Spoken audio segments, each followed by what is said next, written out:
A single candle flickered in the window of the highest tower in the Citadel, its gentle glow illuminating rows of parchments, tomes, and scrolls that whispered secrets of ages long gone. From the streets below, a solitary figure could be glimpsed moving against the backdrop of Old Town's winding alleys. Unseen and soundless, the figure drifted past shuttered doors and latticed windows, aware that the hour was late and the city's watch was minimal. Above, starlight pierced the darkness, and the great beacon of the high tower shone its silent vigil over the harbor. No one suspected that House Tyrell, lords of the Reach, guardians of fertile fields, and patrons of arts and music, would conceive a plan as dark as it was audacious.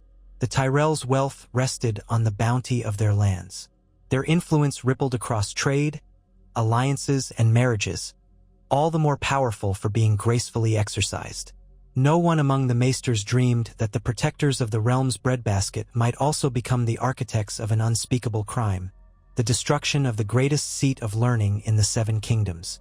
In the days before that terrible night, Mace Tyrell, Lord of Highgarden, had played the role of a contented nobleman, delighting in tourneys and feasts. He was widely regarded as a genial soul, a plump man with a welcoming smile who took pride in his vast rose gardens and in the well-laid banquets he hosted. But behind this facade, a different kind of seed had been planted, nurtured in the secrecy of shadows. Rumors had drifted into Mace's ear, rumors of knowledge the maesters guarded within the Citadel's vaults, knowledge of an ancient Valyrian lineage that might append claims to the Iron Throne, or so the rumor went. It was said that hidden among the vaults of the Citadel lay proofs of genealogies, lines of descent that might place certain lords, and even some families thought extinguished, above the Tyrells and challenged their lofty ambitions. If rumor was to be believed, Lord Mace had dispatched an envoy disguised as an acolyte, paying him a ransom of gold to sift through scrolls and annals to discover the authenticity of these genealogies. The man returned bearing tidings that shook Mace's sense of security. The Citadel possessed shelves upon shelves of secrets regarding the Targaryens, the Valerians, and lesser-known Valyrian families that had traveled across the narrow sea centuries ago. To read these documents was to see the shape of power shift in ways the realm had never considered.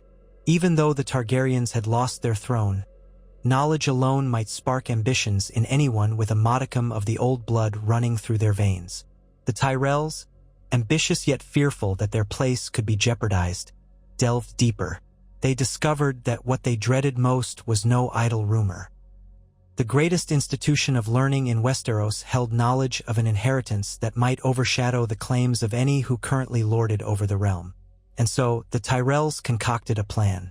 Their aim was to purge these secrets so thoroughly that none could surface and threaten their designs. Though the destruction of the Citadel would be a deed beyond the pale, it was a plan gradually born of desperation. Rival families sniffed about, seeking ways to rise or to weaken the Reach. Whispers of renewed Targaryen ambition had circulated since the War of the Five Kings had ended, and lines from the east, certain scions of House Blackfire, rumored to still exist in secret, appeared on the edges of conversation. The Tyrells had tested conventional strategies, forging alliances to corner trade routes and quietly funding sellsword companies overseas to eliminate potential threats. Yet none of that matched the unyielding weight of what lurked in the Citadel's vaults. Ancient scrolls, meticulously copied over centuries, that documented lines of ancestry from old Valyria. Fear turned to obsession. Mace Tyrell listened to the counsel of certain friends, lords from lesser houses, men of cunning who dreamt of power, who fanned his anxieties. He was assured that if the Citadel's records endured, all the illusions about the Tyrell's lofty position could be shattered. Simply bribing the maesters to destroy documents would not suffice. It was rumored that for every scroll one found in the upper library, 3 more existed somewhere deeper, either in private collections or sealed behind heavy doors. The job had to be total, unstoppable, leaving behind no possibility that these genealogies and histories could be pieced together again. So the plan crystallized. House Tyrell would orchestrate a catastrophe in Old Town, one that would swallow the Citadel in flame. They would blame it on forces rumored to be massing far to the east, or on vengeful Ironborn, or perhaps on some newly ignited fanaticism akin to the faith militant. Carefully, quietly, gold changed hands. Corrupt captains of ships agreed to sail at Mace Tyrell's behest, delivering crates of wildfire stowed in compartments that were never meant to see the light of day. The rumor was that pyromancers, hired in secret, traveled down the Mander disguised as traders, carrying their vile substance in innocuous barrels labeled as grain or wine. No one questioned the caravans passing through Highgarden. Indeed, House Tyrell's reputation was so unsullied that many believed the caravans were for some lavish feast. The castle's storerooms were well known to be stocked with the choicest wines, the ripest fruits, the finest meats. Why not also the greenish liquid that shone eerily in the shadows of cellars and that could incinerate stone itself if given the chance? Months stretched on as the Tyrell conspirators studied the precise design of the Citadel's labyrinthine network. They paid men disguised as traveling scholars to map hidden corridors, subcellars, locked vaults. They discovered how to infiltrate the older structure from beneath through the catacombs that extended toward the Honeywine River. Those catacombs were seldom used, rumored to be sealed in places by the maesters to prevent break-ins from unscrupulous smugglers. Yet gold opened doors, and there was always some poor wretch who would risk crossing the entire realm for a king's ransom. The fateful night arrived under a cloudless sky. The hum of insects over the river was interrupted only by the quiet lapping of oars against water. A small flotilla of rowboats glided across the Honeywine's dark surface, carrying men sworn to House Tyrell but unadorned by their sigil. Their task was to deposit caches of wildfire in strategic locations beneath the Citadel. Others had infiltrated the building days before, masquerading as novices. Through clandestine signals and hidden compartments, they passed flasks and jars of the deadly substance from one hand to another, leaving them in vulnerable areas. Near structural pillars, behind old wooden walls, in dusty storerooms filled with parchment and tinder for hungry flames. It was a plan that relied on everything going according to a timetable. The Tyrell men in the rowboats and inside the Citadel had learned a single universal signal that would indicate it was time to strike. A certain bell from the starry September, rung at a peculiar hour of the night, which Mace had arranged through bribery of a high-ranking septon. That bell would ring, and then, in a synchrony of horror, the wildfire hidden in the Citadel's depths would be ignited. Mace Tyrell had not come personally to Old Town, though rumor held he was but a few hours' ride away, waiting at an estate near Uplands, poised to depart for Highgarden the moment he received confirmation of the deed. If any suspicion were to be cast, he wanted to be absent, with just enough plausible deniability to claim he had been hosting a feast and was as shocked and distraught as everyone else when the Citadel burned. As the fated hour drew close, the sleepers in the Citadel dreamed unsuspectingly of the new day to come. A few maesters studied in candlelit rooms, perusing old treatises on dragon lore or the healing arts. Others dozed in the library's reading chairs, books slipping from tired fingers. In the hidden vaults, glass jars of wildfire waited in the darkness, forming a labyrinthine pattern that only the conspirators understood. The starry September spell told once, an odd, truncated ring that woke a handful of slumbering novices. Then it tolled again, and the novices who heard it turned to each other in confusion.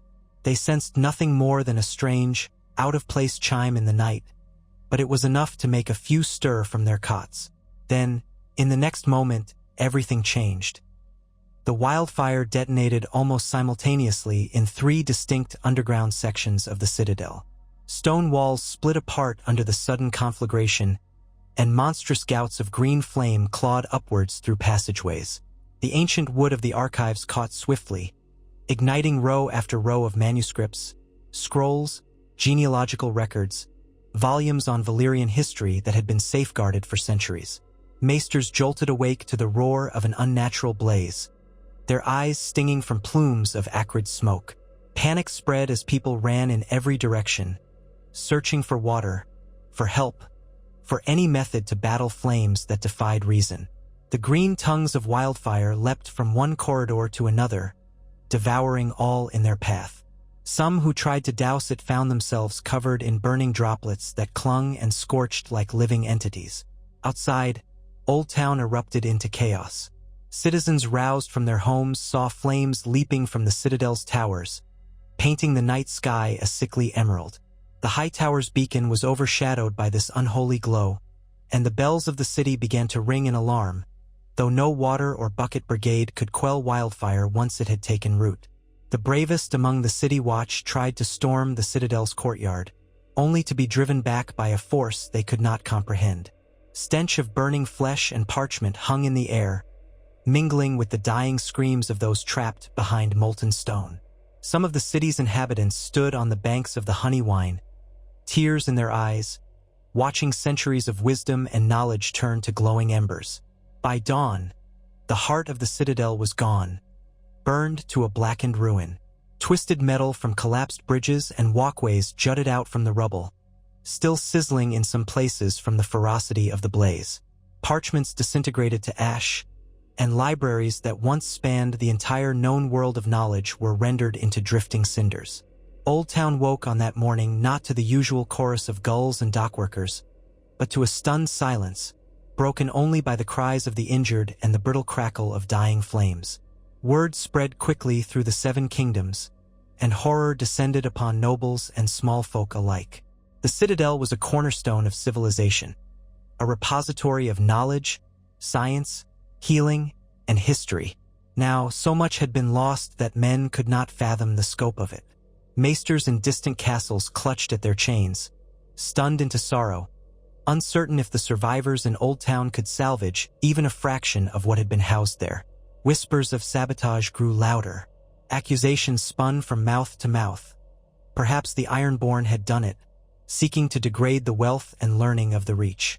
Or maybe some remnant of House Targaryen's loyalists sought vengeance for slights the Maesters had once levied against dragons and dragonkind. The faith militant was also blamed by some who recalled the episodes of fanaticism that had previously targeted knowledge deemed heretical. None suspected the Tyrells, at least not openly. House Tyrell put on a display of mourning as grand as any in Westeros. Mace Tyrell himself traveled to Old Town to comfort the grieving Maesters, offering coin and supplies to help rebuild. He walked through the charred remains of the Citadel with tears in his eyes, lamenting the terrible blow to the realm's heritage. To watch him speak was to see a sorrowful lord who had lost a precious part of Westerosi culture, a cultured man whose heartbreak for the realm's knowledge seemed genuine. In private, though, Mace Tyrell felt an unsteady sense of relief warring with guilt. The deed had been done. Whatever those genealogical records or Valyrian tomes might have said, they were ash. Yes, there might be scattered pieces left elsewhere, but the Citadel had held the bulk of them, and with that advantage gone, no single contender could rise from the shadows with evidence strong enough to rally half the realm. House Tyrell's place near the pinnacle of power was safer than before, or so he told himself. Yet knowledge, like seeds scattered by the wind, has a way of surviving. Though the main vaults were obliterated, a handful of maesters and novices who had studied certain texts carried fragments of that knowledge in their minds. Some had memorized genealogies or recalled details that might someday be pieced together. Even as the Tyrell gold poured in to help the wounded and bury the dead, these survivors whispered among themselves, struggling to recall every snippet of lost text, every half-remembered lineage or historical note. In time, those bits and pieces would form echoes of a past that refused to stay buried. Mace Tyrell did not anticipate that the greatest threat to his success would be the ghosts of knowledge still lingering in living memory. In the early days after the conflagration, the few maesters who survived took refuge in the starry September, tending to burns and other injuries. One of these maesters was Garibald, a man of advanced years who had dedicated decades to transcribing old Valyrian scrolls. His eyes red from smoke, hands trembling with pain, Garibald clung to consciousness with a single driving purpose: to preserve what he remembered. He found young novices and dictated to them from memory. They scrawled on scraps of parchment anything he could recall, from lines of Valyrian verse to genealogical trees. Garibald's faint voice would say, "House Valyrian father was Corlys, known as the Sea Snake.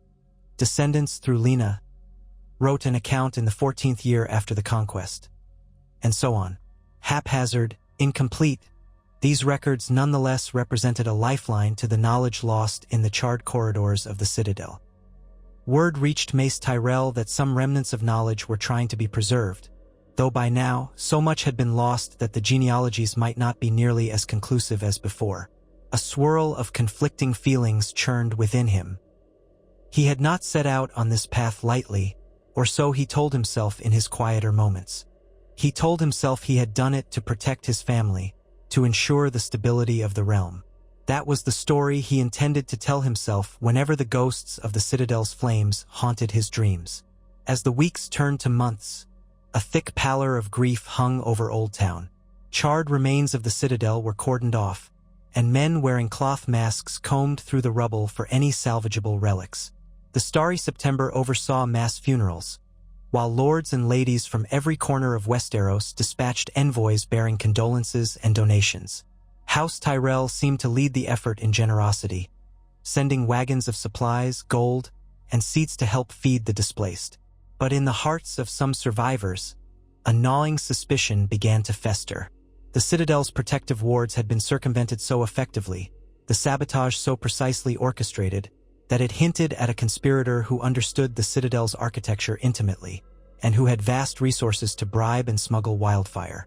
One of the acolytes who had survived by fleeing through a side corridor remembered seeing a strange crate delivered under House Tyrell's banner days before the blaze. Another recalled that the city guard had turned a blind eye to men in Tyrell livery near the docks. At first, these suspicions seemed unthinkable. House Tyrell had always been a pillar of stability. Yet the seeds of doubt had been sown, and it was enough for the watchers in Old Town to start quietly collecting evidence. In the midst of this swirl of politics and suspicion, a wave of cultural shock rippled across Westeros. The Citadel had guarded countless scrolls on Old Valyria, tomes that detailed not only the genealogies but the crafts of steelmaking, dragon lore, and more. All that had vanished in a single night of green fury. Lords who had relied on the maesters to confirm births, marriages, and alliances now found themselves with incomplete references. Conflicts arose over property lines and distant claims, with each side lacking access to the old records that might have settled disputes. The High Lords and their small councils realized in the following months that a horrifying vacuum of historical authority had emerged. Knowledge was power, and the main source of it had gone up in flames. The realm began to teeter on a precipice, with old grudges flaring anew. The Tarleys and the Redwynes disputed a boundary near the Mander. The Oakhearts and the Florence House bickered over a portion of farmland. In the north, the Manderleys and the Dustons revived old claims of inheritance. Everywhere, lords who once would have turned to the Citadel for an unassailable verdict found themselves mired in local arguments, uncertain which ancient documents might be real or forged. House Tyrell moved swiftly to position itself as an arbiter, offering the services of its own scribes and lawyers. Conveniently, the Tyrell scribes had some surviving copies or partial references that could help settle claims, though more often than not, these references miraculously confirmed a resolution favorable to House Tyrell or its closest allies. Thus began a subtle shift of power, as families seeking clarity on genealogical disputes or trade privileges found themselves reliant on Tyrell generosity. Mace Tyrell worked tirelessly to portray himself as a benevolent figure in this new, unsettled Westeros. He claimed that Highgarden would invest in a new center of learning, an institution that might fill the void left by the Citadel's destruction. While this plan was slow to materialize, the promise of it allowed him to gather skilled maesters and scribes who had survived or who came from lesser Citadel outposts scattered across the realm. He took them in under the pretense of compassion, giving them a place to continue their work, though always under the watchful gaze of Tyrell Reeves. In time, Mace Tyrell's plan came to fruition. A center of learning, smaller than the Citadel, rose within the walls of Highgarden. It was no grand institution, but an enclosed compound that housed scribes, archivists, and healers. It lacked the Citadel's free atmosphere of inquiry and instead functioned under the constraints of House Tyrell's directives. Many saw it as a philanthropic gesture, but those who peered closer recognized that this new seed of learning served House Tyrell's interests above all else. Knowledge that might challenge Tyrell authority found no place on the meticulously curated shelves. The scribes were encouraged to produce fresh documents affirming lineages that favored Tyrell allies, while quietly discarding or dismissing evidence to the contrary. Over time, An entire generation of lords and knights would come to accept the revised genealogies as fact, for the true records had perished in the inferno. Yet not everyone bent the knee to this new order of knowledge. A small group of maesters and novices, outraged at what they suspected was House Tyrell's complicity, banded together. They convened in hidden rooms throughout Old Town, or in the dusty corners of ancient manors that still displayed loyalty to the memory of the Citadel. They shared half-burned scrolls rescued from the rubble, fragments of texts hidden away in private collections, and, crucially, the living memory of those who had specialized in Valyrian lore and Westerosi history. Among these defiant scholars was Maester Wales, a stern and sharp-eyed man who had worked closely under Archmaester Ryam, once the Citadel's foremost authority on genealogy. Before the fire, Wales had delved into the archives with a fierce dedication, focusing on the lesser-known branches of Targaryen and Valyrian lineage. He had memorized entire sections of genealogical tables, enough to reconstruct with some detail who might have the strongest claim to the Iron Throne if the realm ever recognized Valyrian descent as the deciding factor. Wales's knowledge, while incomplete, held the potential to uproot the Tyrell's carefully tilled political landscape. In secret gatherings, he led discussions on how the Citadel might be reborn, or at least how its traditions of rigorous scholarship and unbiased truth could be preserved. This clandestine group began calling themselves the Embers of the Phoenix, referencing the idea of a phoenix rising from ashes, symbolizing their hope that knowledge would someday rise again, stronger and untainted by external machinations. They were, however, few in number, and House Tyrell had eyes and ears in Old Town. Bit by bit, the conspirators found their movements monitored. Some were approached with bribes. Others were threatened or disappeared. In the climate of paranoia that gripped Old Town, these quiet, scholarly rebels felt the weight of a powerful house bearing down upon them. One wrong step could mean a sudden end in a dark alley or a forced trek to Highgarden, never to be seen again. Even so, they persisted, for to them, the destruction of the Citadel was an unforgivable sin that had to be avenged, and preserving truth was a moral imperative. Their greatest ally proved to be the suspicion swirling among other great houses in the realm. The Lords of Dorne, for instance, prided themselves on a history separate from the rest of Westeros, and though they had lost many records in the Citadel as well, they still held private archives in Sunspear. The Martells, somewhat resentful of the Tyrell's influence, quietly aided the Embers of the Phoenix by providing safe passage and scribes of their own. In the north, House Stark, ever reticent and often removed from southern conflicts, still had storehouses of knowledge in Winterfell's crypts and libraries. Though these archives were modest compared to the Citadel, they retained some genealogical accounts and old letters that might contradict newly minted Tyrell-approved documents. Lord Stark, concerned with his own domain, was nonetheless troubled by the idea that an entire realm's worth of history had been incinerated. When rumors drifted north that the blaze might not have been an accident, the Starks quietly dispatched a representative to Old Town to learn more. Thus, a slow but determined resistance took shape, though to outside eyes, it appeared nothing more than scattered rumors and half-gestures. Meanwhile, House Tyrell continued to expand its influence.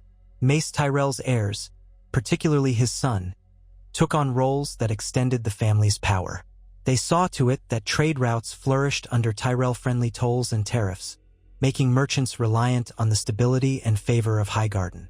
With the Citadel no longer acting as a neutral arbiter, the Tyrells filled the vacuum, controlling knowledge and controlling how official records were spun. In King's Landing, the Crown found itself adrift when it came to verifying matters of law or tradition.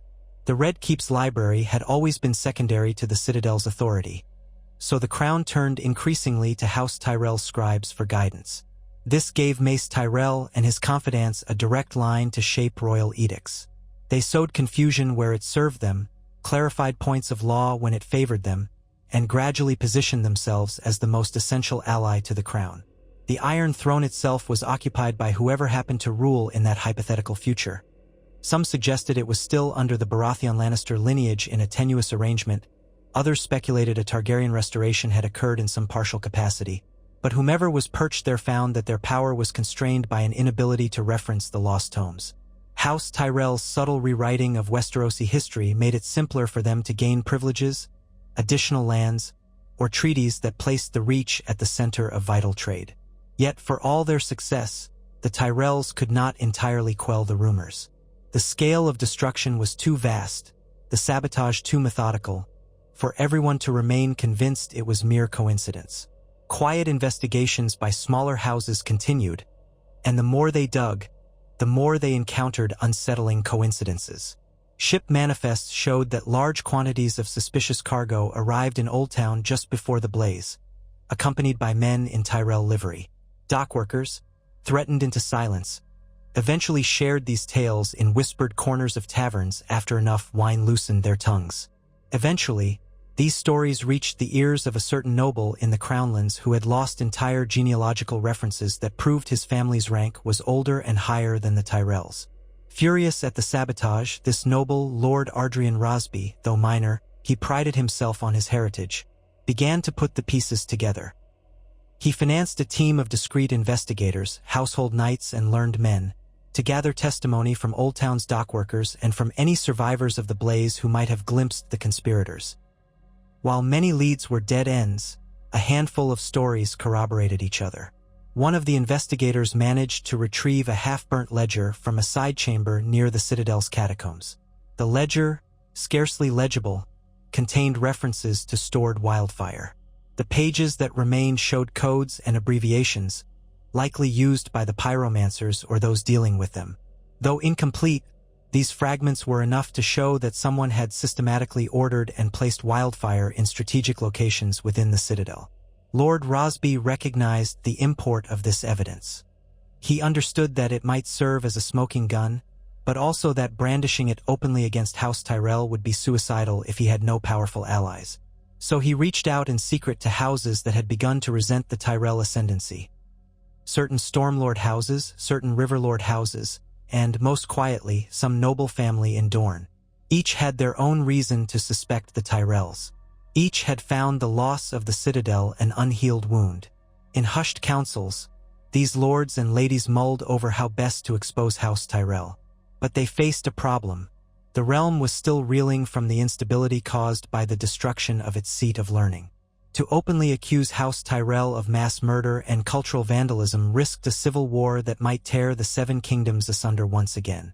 Furthermore, the Tyrells' web of alliances was formidable. They had garnered favor among many who had benefited from their newly minted genealogies. They also had the largest standing armies in the Reach, numerous bannermen, and control over vast supplies of grain. Thus, even though evidence was accumulating, caution stayed many hands. The conspirators debated. Should they gather more proof? Should they attempt to undermine the Tyrells diplomatically, carefully loosening their hold on the realm's knowledge? Or should they orchestrate a dramatic public denouncement in King's Landing, hoping to rally enough outraged lords to stand against them? The memory of the War of the Five Kings, so devastating to the realm, remained a powerful deterrent, urging them to think carefully before igniting another conflict. Meanwhile, life in Old Town was a ghost of its former vibrancy. Gone were the daily comings and goings of curious scholars from distant lands, the forging of maesters' chains, the lectures on the healing arts, the forging of new links in metallurgy or ravenry. The dusty skeleton of the Citadel remained a grim monument to lost knowledge. Children of Old Town played in the shadow of those ruins, too young to remember the full splendor that once stood there. Traders who used to bring exotic wares for the Citadel scholars found themselves bypassing Old Town in favor of Lannisport, Gulltown, or White Harbor. Local pride, however, clung to the memories of the great institution. Each day, the townspeople saw the blackened spires that still jutted skyward, some parts dangerously close to collapse. They recalled how the city had once been a beacon of learning, and how now it had become a silent testament to the fragility of civilization. The starry September stood untouched, a symbolic reminder that faith survived even when reason burned. Its bells tolled for the daily masses, yet the faithful who gathered there prayed not only to the Seven for spiritual guidance but also for the realm's lost knowledge to somehow be restored. House Hightower, historically bound to the Citadel, found its power diminished as well. Once proud patrons and protectors of the institution, the Hightowers struggled to assert themselves after the destruction. They maintained the city, but their prestige had been tied to the Citadel's presence. Now, with the Tyrells overshadowing them, some members of House Hightower grew resentful. They dared not openly accuse House Tyrell of sabotage, for they had no definitive proof and could not risk open conflict. Yet in their hearts, they sensed that the Tyrells had gained too much from this tragedy to be entirely innocent. In a quiet corner of Hightower's fortress, Lady Malora Hightower, nicknamed the Owl of Old Town for her sharp intellect, preserved what little knowledge she could. She had rescued a small trunk of books from one of the Citadel's lesser libraries at great personal risk, dragging it through smoke-filled corridors.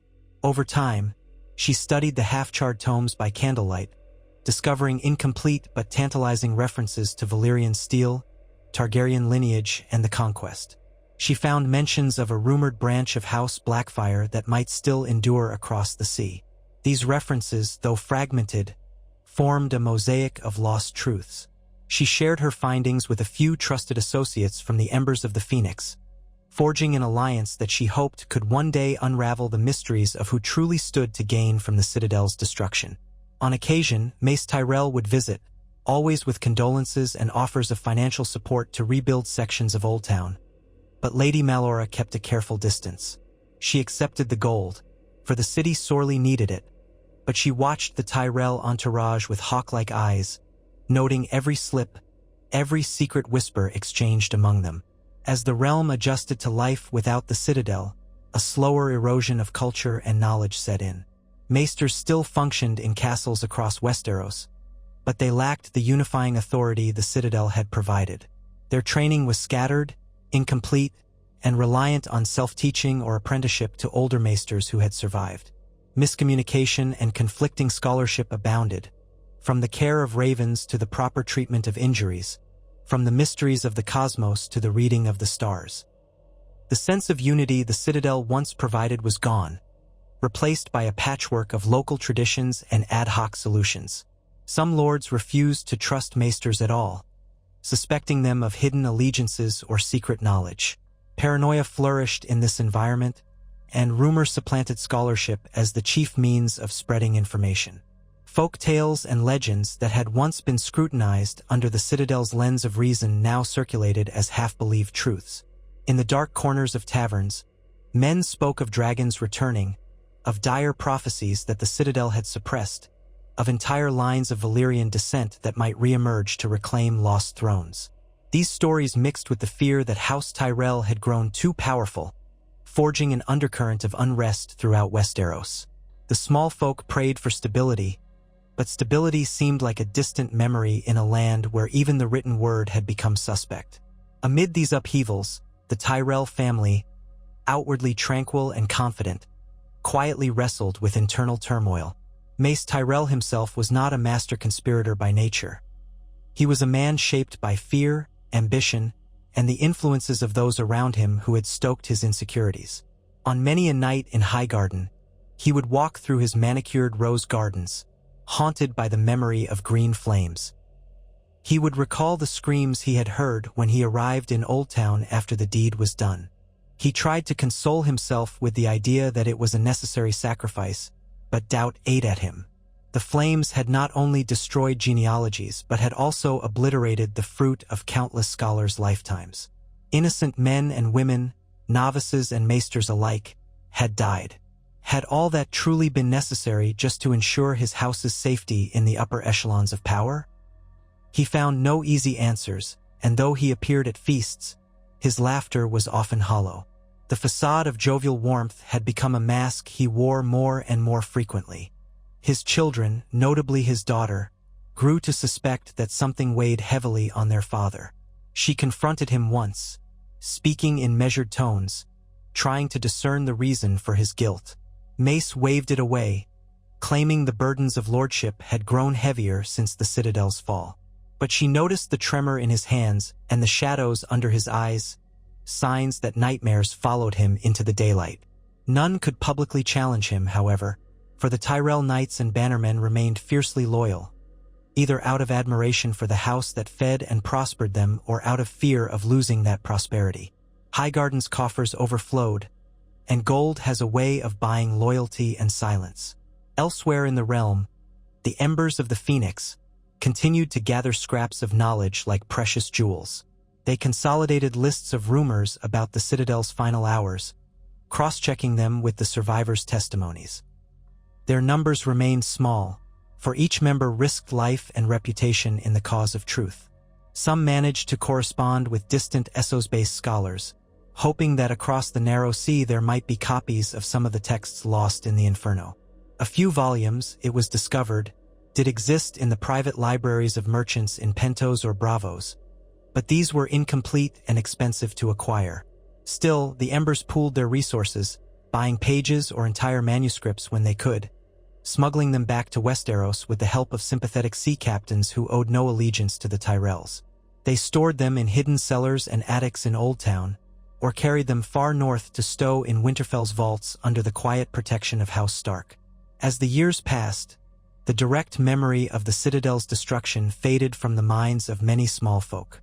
Generations that had grown up after the event only knew a Westeros where the Citadel was a blackened ruin.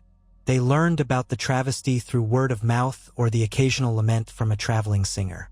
House Tyrell's hold on power seemed unassailable, for they continued to cultivate alliances, controlling resources and vital trade, all while stepping lightly around the crown's prerogatives.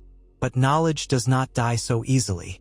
In a hidden annex of the Starry September, Maester Whaleys and Lady Malora Hightower met under cover of night, poring over a piece of parchment that had been smuggled from Bravos. Their eyes scanned words written in a flowing Valyrian script, referencing the children of certain exiled Targaryen princes and the lines of succession that might have sprung from them. The document also contained cryptic references to key shipments of green fire that had once been purchased by an unnamed lord in the Reach. Whaleys' face darkened as he read. He recognized the references to wildfire. Though the text never named House Tyrell explicitly, certain references to shipments passing through the Mander matched the timeline and route that the investigators in Old Town had speculated about. It was another piece of the puzzle, albeit incomplete. Together, Whaleys and Malora recognized that if these scraps of evidence could be pieced together in front of the right audience, such as the Great Council or perhaps even the Crown itself under the right circumstances, they could potentially expose House Tyrell as orchestrators of the Citadel's destruction. Yet Malora also realized that a revelation of this magnitude would plunge the realm into turmoil. The Tyrells would not meekly bow their heads and accept punishment. Their bannermen would rally, and a war might erupt. Was the realm, already scarred by past conflicts, strong enough to endure such a reckoning? Whaleys, driven by righteous anger, insisted that truth must be served, and that justice would demand the Tyrells' answer for the monstrous crime. Malora, however, was more pragmatic. She was not blind to the realpolitik that guided the realm's greatest houses. She questioned whether it might be better to blackmail or leverage House Tyrell quietly, forcing them to restore a measure of freedom to scholarship in exchange for silence. Perhaps a secret arrangement might allow the rebirth of a new learning institution, with the Tyrells' gold but without their direct control, an institution that could begin to rebuild the knowledge the Citadel once held. Whaleys felt torn by the idea. Accepting a compromise with criminals who had incinerated thousands of innocents seemed a betrayal of everything the Maester stood for. Malora tried to persuade him, citing the greater good, the possibility of restoring scholarship on a grand scale without subjecting Westeros to another war.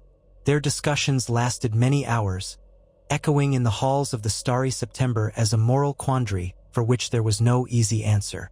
Unbeknownst to them, a Tyrell spy had taken note of Lady Melora's nocturnal patterns.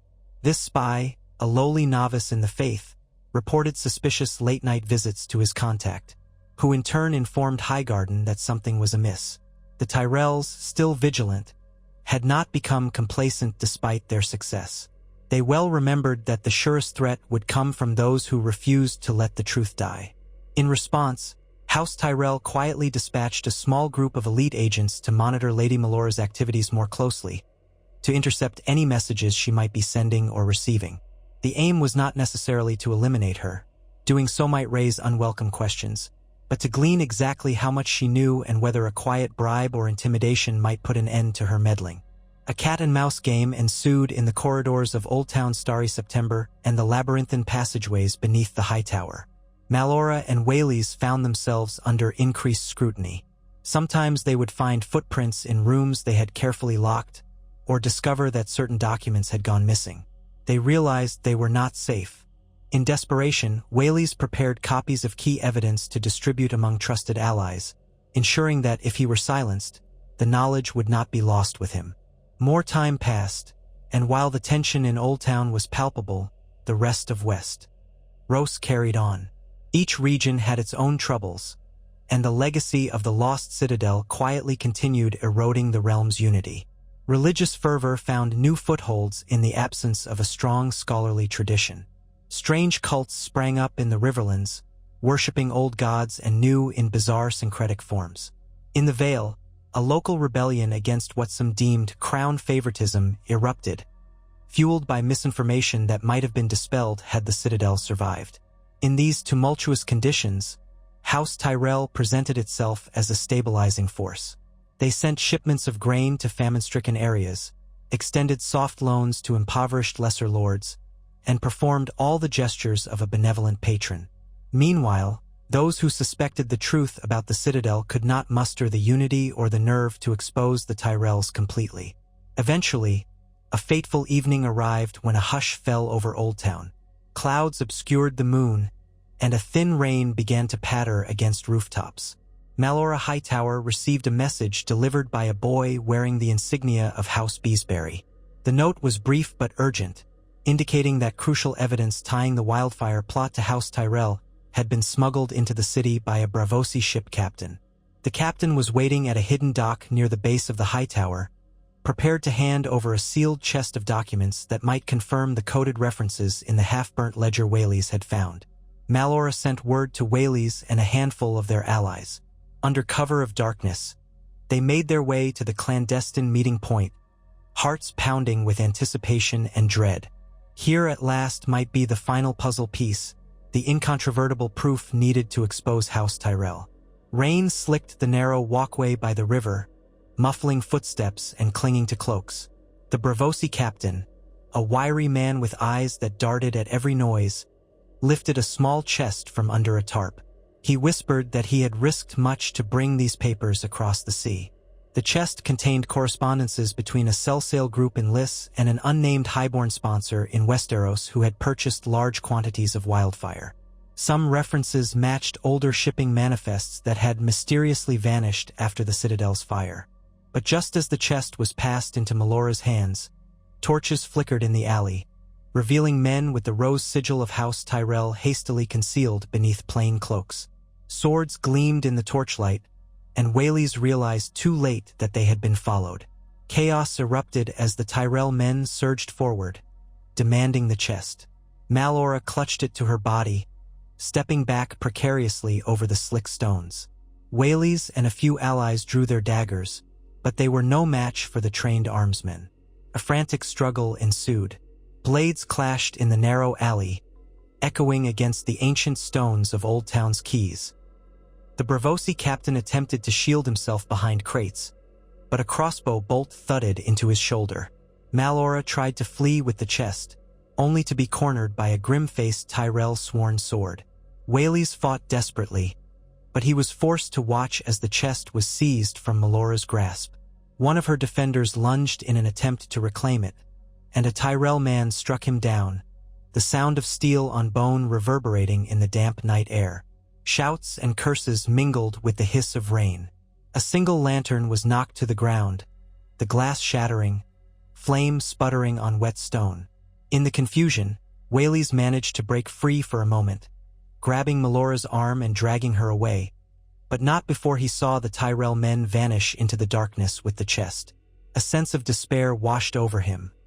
All that evidence, so crucial, had fallen into the hands of their enemies. Panting, hearts hammering, Whaley's and Malora retreated to a safe hideaway in the underbelly of the city. Their allies lay scattered or dead. The Westerosi captain was gone. Whether captured or slain, they did not know. Adrenaline and the shock of betrayal racked them both.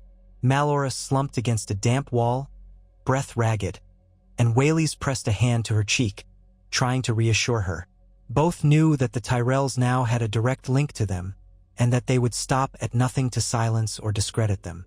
In the days that followed, House Tyrell continued its outward facade of calm. No official mention was made of any altercation in the Old Town docks. Behind closed doors, however, Mace Tyrell's inner circle reviewed the documents seized from Malora. They realized how close they had come to being exposed. The chest indeed contained damaging records that, pieced together by skilled minds, could have built a compelling case tying the wildfire shipments to Tyrell agents. Action was needed, swift and decisive, but also subtle enough to avoid a realm-wide scandal. Some urged Mace Tyrell to simply have Malora, Whaley's, and the other conspirators killed. But others cautioned that House Hightower and the remnants of the Maesters still held influence in Old Town. Such brazen acts might spark open revolt in the city, or worse, unify the other lords who harbored suspicions. A more delicate approach was needed. Thus began a campaign to discredit Lady Malora and Maester Whaley's. Rumors spread that Whaley's had secretly corresponded with dangerous sorcerers in Essos, that he had dabbled in black arts. Gossip whispered that Lady Malora had gone mad with grief over the Citadel's loss and was prone to delusions of conspiracy. Soldiers loyal to the Tyrells searched Malora's quarters under the pretense of investigating heretical artifacts. They found half a scroll that allegedly listed demon-summoning incantations. Most city folk did not believe the charges, but it sowed enough doubt to hamper the conspirators' credibility. Lady Malora, deeply shaken, found her once friendly acquaintances in Old Town turning away, fearing association with someone labeled a heretic. Whaley's, deprived of his official maester's capacity because of these rumors, had no chain to protect him from accusations. They went into hiding, forced to rely on a dwindling network of supporters. House Hightower was furious but powerless to openly defy the Tyrells without proof. And so, the weight of the conspiracy remained half-buried. The Tyrells tightened their grip, controlling the narrative of the Citadel's demise by financing official histories that declared it an act of unknown saboteurs, perhaps the Ironborn or a rogue group of pyromancers. Over time, these official accounts solidified, especially for those born after the tragedy. Any who questioned them risked the Tyrells' wrath, or found themselves branded as delusional or traitorous. Years stretched into decades, and the black ruins of the Citadel became overgrown with moss and vines, as if nature itself conspired to hide the scars. Future generations in Westeros grew up in a land where references to old Valyria and genealogical records were minimal, overshadowed by new stories shaped by the Tyrell-sponsored scribes. Most believed the official version of events, that it had been a calamity with no known culprit, a cruel twist of fate that robbed the realm of its greatest trove of knowledge. But behind the facade of the new order, the realm was weakened. Disputes over claims, titles, and boundaries flared regularly, with no universally trusted authority to settle them. House Tyrell grew wealthy as self-styled arbiters, yet their dominion rested on a secret of monstrous proportions. A handful of souls across Westeros and Essos, like the embers of the phoenix, clung to fragments of truth, preserving hidden scrolls, passing on knowledge orally, and hoping that someday, a champion might arise with the power and moral will to drag the Tyrell conspiracy into the light. Legends formed around the tragedy, mixing truth and myth. Singers composed ballads of the green doom of Old Town, some attributing it to a vengeful dragon ghost, others spinning it as a punishment from the gods for mortal hubris. Superstition thrived where reason and scholarship once reigned. In the minds of the small folk, the Citadel was now a haunted place best avoided at night. Those who dared venture too near might hear the muffled cries of ghosts, the rustle of long-lost pages carried on the wind. In Highgarden, the Tyrell gardens bloomed magnificently, each year more resplendent than the last, as if the bright roses and sculpted hedges could mask the moral rot beneath. Mace Tyrell aged, his once hearty laughter quieter now, overshadowed by a haunted look that sometimes crossed his features. He saw his grandchildren play in the courtyard and wondered if they would ever learn the terrible price paid for their inheritance. Still, the realm endured. Seasons came and went, with harvests, feasts, and the occasional war that flared on the edges. The Citadel's absence had become a new normal. People adapted, as they always do, forging local networks of scholarship that lacked the cohesion and depth of the old institution. Some insisted that if not for the Tyrell gold and the smaller center of learning established in Highgarden, knowledge might have withered entirely. Others pointed out that knowledge had been reduced to a tool of propaganda rather than a universal good. Generations hence, travelers to Old Town would pause at the riverside, gazing upon the black, vine-draped towers that once housed the greatest collection of human wisdom in the known world. Some might feel a pang of sorrow, others a twinge of fear. Most would shake their heads and turn away, repeating the tale. It burned long ago, no one knows why. Then they would continue on their journeys, leaving behind the silent testament of the realm's darkest secret. And in the hidden cellars of abandoned manors or distant keeps, a few battered tomes and scroll fragments waited still, guarded by men and women who refused to let the dream of enlightenment die. They told themselves that one day, a new generation would rise to challenge the official histories, to rebuild a seat of learning greater than ever before, and to hold those responsible for the atrocity to account. Until then, they lived in the shadows, reading by flickering candlelight, carrying the torch of memory in a world that had almost forgotten the terrible night when House Tyrell, through cunning and fire, erased the heart of Westerosi knowledge in a single nightmarish stroke. Though it was never widely declared or proven for all to see, among those who dared look beyond the official narratives, one question lingered. Would the truth, buried but never fully destroyed, one day surge from the ashes like a phoenix, to reclaim the destiny that had been stolen when the Citadel fell? Or would the Tyrells, having severed the roots of knowledge, ensure that the truth remained forever entombed, as silent as the ashes that once were books? No one could say for certain, but in the realm of men, where history is as malleable as wax in a lord's hand, the only surety was that the memory of the Citadel's grandeur and the flame that consumed it would echo through the ages, a haunting reminder that even the grandest pillars of civilization could be toppled by fear and ambition, if only someone were desperate enough to ignite the fire.